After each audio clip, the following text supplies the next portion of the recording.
The golden years, often a phrase used by an elderly person whilst describing some of the most unhinged things imaginable that they were able to do in their youth. But when it comes to television, to me at least, these golden years are long behind us. And it's at this very point you're probably asking yourself, well, when are these supposed golden years? And that, my friends, would be the stretch from 2005 all the way to 2015.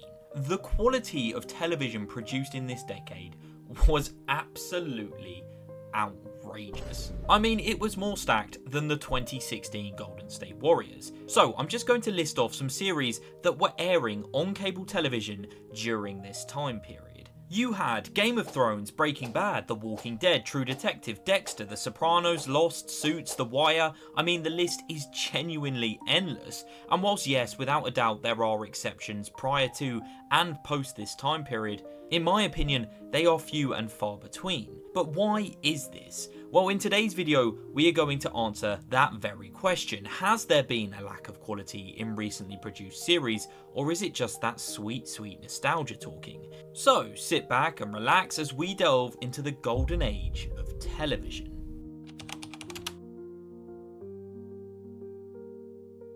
With the colossal rise of streaming sites, we have seen an unprecedented amount of content being churned out each year. Now, I'm going to use some stats to demonstrate this very argument. From my so-called golden years, that of course being 2005 to 2015, AMC, the TV station famous for bringing us classics such as Breaking Bad and The Walking Dead, produced 14 TV shows, which is just over one a year. Now, would you like to know how many series AMC released in 2022 alone? Well, rather fittingly, it was 22. In just 365 days, they almost produced double the amount of content we saw in that decade I just mentioned. And AMC are just a tiny cog in the colossal machine of shows being pumped out across streaming sites. Last year, Netflix alone released almost 600 unique TV shows to their site. And when you factor in other streaming sites such as Amazon Prime, Apple TV, Paramount Plus, etc., you are getting into the thousands. My point here is TV shows used to really mean something. They weren't just thrown in our faces and available to binge watch at the click of a button. They were works of art, competing for that infamous window of primetime television each evening, which not only meant the overall quality of these shows was superior, but it would also create a sense of community. At this time period, there wasn't this vast ocean of shows available to watch, so it felt like everyone saw and talked about the exact same shows. I mean, I remember as a kid hearing my parents and all of their friends talking about the new episodes of Game of Thrones, or tuning in to the weekly episodes of The Walking Dead. And whilst yes, this is still somewhat possible, with the pure amount of shows, now it means everybody is watching something different. The audience is a lot more spread out, which is objectively a good thing, right? There is just more content available to choose from. But not only is that overwhelming, but it also strips that sense of community away that cable television created. Also, going back to that overwhelming point, how many times have you scrolled endlessly through the thousands of titles on a site like Netflix, unable to find something that really picks your fancy? And it's because of the sheer amount of content that's just in your face that you spend all this time looking for the quote-unquote perfect TV show just for it to never come around. I mean, how many shows and movies do you probably pass up on that back in the day, if it just came on television, you would have watched and thoroughly enjoyed? But your brain is overstimulated by the sheer amount of choice. Now, I wanted to conduct a little experiment because there is literally no information out there about the average TV show ratings across a calendar year. So I went through the top 250 shows of all time listed on IMDb. And I sorted this list into 4 categories. Firstly was shows released in 1993 or before that date. Category 2 was the decade from 1994 through to 2004. Then was my so-called golden era of 2005 over to 2015, and finally 2016 up to current day. Now, before I get into the results, the rules are the release date of season 1 will dictate which decade some of the overlapping shows get categorized in. For example, The Walking Dead aired in 2010, however it finished in 2022, meaning of course the show aired over 2 decades. So to help make the numbers easier to crunch, The Walking Dead will go into the category of 2005 to 2015 because its first season of television aired in that time frame. So I hope that makes sense, so let's get straight into the results. For category 1, anything 1993 and backwards, there were 35 shows from that time period. Secondly, category 2, 1994 to 2004, 51 shows featured from that decade. Coming in second was 2016 to 2025, where 76 shows were featured from that time period. But in number 1 was 2005 to 2015, with 85 shows. Now, on the surface, you may think that these results look incredibly tight. However, when you delve into the amount of shows produced in the top 2 decades, it's night and day. From 2005 to 2015, worldwide, there was 83,249 shows made. In the time period of 2016 to current day, which by the way isn't even a full decade yet, there has been 141,504 shows released. Meaning that each year since 2015, there has been on average 5,825 more shows released annually. And yet, despite the sheer volume of TV being pumped out in this time period, the decade of 2005 to 2015 still holds the majority stake of the greatest TV shows of all time, which I think speaks volumes. Right, that's enough stats for one video. Let's move on to some other issues with current day television.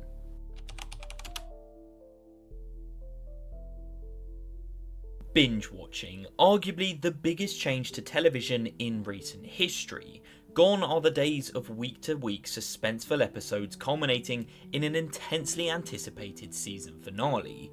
Now shows are often locked behind a paywall and watchable in bulk, and this change in format means they often take a vastly different approach to storytelling. And again, there are of course exceptions, but the vast majority now aim for shorter seasons, typically around 8 to 10 episodes, quick action, star power, as well as gripping and fast burn action. And whilst this may be effective on some of the shows, what you're getting from studios such as Netflix nowadays is the model I like to refer to as throw as much content at the wall until something sticks. Look, again, binge watching isn't a bad thing, and neither am I arguing that Netflix or any other streaming site is inherently bad, but it has ruined cable television, and that is just a fact. But streaming is the next step of convenience, in the exact same way television overtook radio in the 50s. In the UK, viewership by young people, which is people under the age of 24, has now dropped by 73% since 2012. With people now choosing apps such as YouTube or TikTok, or even streaming shows via sites. And these on-demand options that cater to your every need without the more traditional TV schedule is the future. But it's also changed the way shows are now being produced. So we've already talked about the quantity of content being produced each year, but let's talk about the formats in which shows are now being made. Cancel culture is more brutal than ever, and the constant need for bigger set pieces and high-tempo stories means modern-day shows often get little chance to prove themselves or set up their foundations. Let's take Breaking Bad as an example. Famously, one of the greatest shows ever created, but its season 1 is often spoke about by critics and fans as boring and slow burning sometimes. But that season 1 was integral for laying down the foundations for what would go on to be the most historic run of episodes in television history, notching a staggering 12 episodes in a row with over a 9-star audience rating. Nowadays, a show like Breaking Bad might not even be given the time to become a masterpiece with the more saturated market and a famously slow start to the series. Many Netflix exclusives sacrifice the grounded and gritty storytelling, so infamous with the early 2000s, for instead a quick and rapid turnaround, leaving cliffhangers after every single episode to entice you to click the doomed play next button. But again, this isn't inherently a bad thing, it's just the future of television, and that's the way it's going to be. It's a more cutthroat and results-based business than it's ever been before, and some shows that went on to become historically great might not even survive in the current climate of television. And I'm not saying flat out there aren't any good shows anymore, because series like Chernobyl, From, and Severance prove otherwise, but a lot of other shows I see now are one of two things. They're either mediocre and cliche, or spin-offs or continuations of shows which foundations had been laid in a different time period, with a great example being the recent masterpiece that was Dexter Resurrection. Dexter has already been established as a character, with his original series airing in the 2000s, with some other examples being Better Call Saul, Andor, and House of Dragons. They are all continuations or extra contents for a show established before the death of cable television. These are familiar faces, nostalgia, and a love for the series or franchise that keep us coming back for more, but establishing that core fanbase is becoming harder and harder for new shows, with the quick turnarounds, pressure to perform, and saturated markets. And whilst you may argue the TV industry has always been like this, that simply isn't true. The Office and the show Parks and Recs are both series that were given time on cable television. Despite both having underwhelming season 1s, their networks chose to stick with them, and they later on carved out a solid audience, eventually receiving a cult-like following.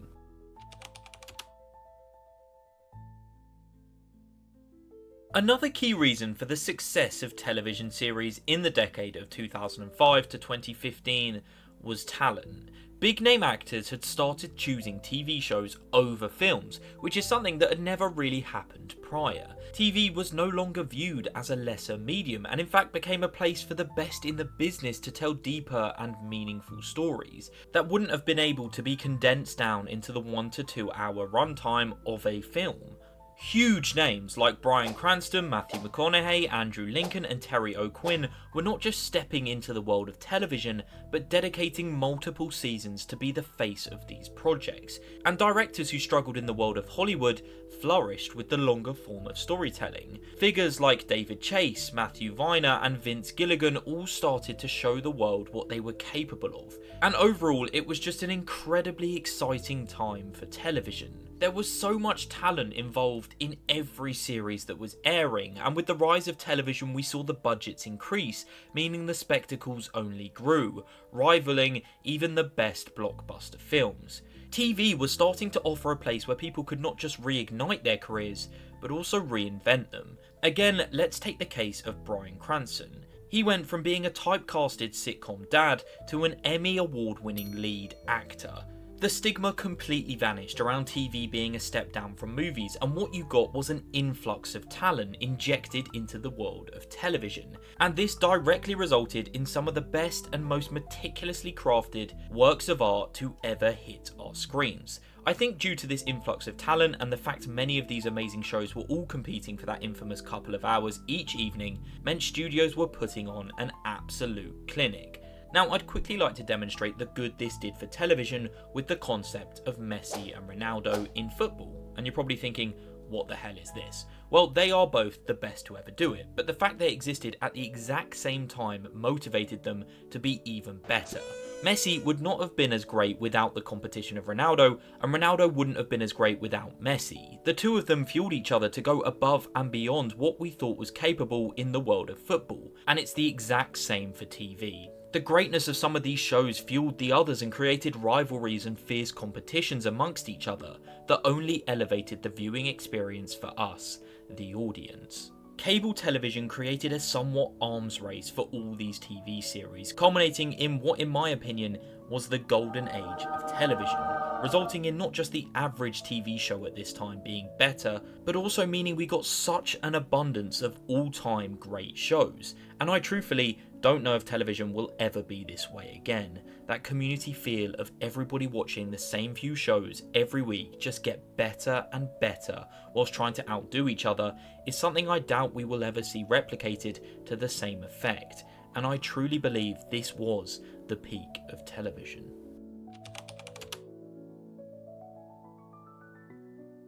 Now, in a video like this, I always try to be as neutral as possible, but the more research I did, the more reasons I found for why this is the definitive golden age of television. And of course, great TV is still being made to this day and released on streaming sites, and these sites are also incredibly helpful for binging the classics, which are often on them too. But in terms of the production, the community feel, and the overall quality of shows, they were just better in this time period. And some people may label my bias down to nostalgia, which of course does play a part, but that part is not as significant as you'd think. 2005 to 2015 was that sweet spot in television, where TV had the freedom to be creative, it had the prestige of some of the greatest actors and directors, and it also had the culture. It truly was a part of people's daily routines, and the brilliance of the shows in this time period pushed the other competitors to new heights. Overall, I will forever be grateful to have lived through this time period, one that I personally can call the peak of television, and I thoroughly enjoyed making this video and being able to re-delve back into my childhood with some of the shows you've seen playing in the background. I hope you've all enjoyed today's video, and if you think that another time period was superior to this one, please do let me know down below in the comments, as I would love to hear your thoughts. I would also just like to say a massive thank you for all the support my channel has received as of late, and if you did enjoy today's video, please do like and subscribe. But with that being said, once again, thank you all for watching, and I'll see you all next time. Goodbye.